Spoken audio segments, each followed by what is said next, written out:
sponsor, pero press con, malaki ang press con na nangyari kahapon sa Mandaluyong. Alam mo, George, yung Maleta Boys na kwento, Oo. palabo ng palabo eh. Mhm. Kumbaga, sa simula pa lang nila, malabo na, no? I mean, dubious na, doubtful na kagad yung pagkikilos nila, Mhm. no? But as time progresses, mukhang palabo ng palabo, talagang gumagawa lang ng drama. Mhm. Gumagawa ng ng kwento, ng naratibo na panggulo lang.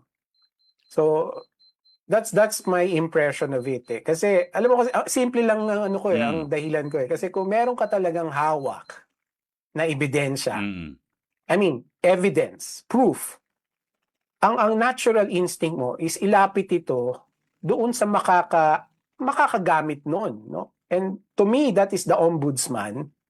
Kasi yung ombudsman, pwede niyang gamitin yung ebidensyang yon sa prosecution para makulong yung mga dapat makulong, right? Tama. Bakit mo dadalhin sa media? Anong magagawa ng media dun sa ebidensyang yon? Quote-unquote, dadalhin mo sa Blue Ribbon Committee.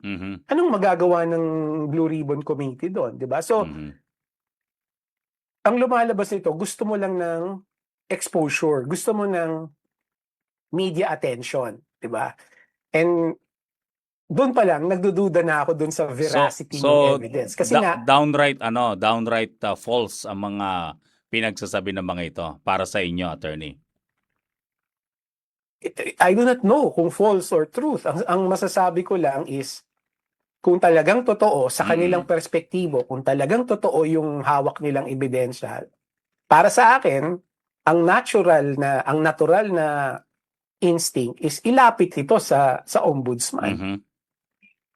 That's the way I would reason this, Tama. na bakit hindi ako masyadong naniniwala sa kanila. Kasi kung sa palagay nilang totoo yun, di dapat nilapit nila agad-agad sa ombudsman. Pero attorney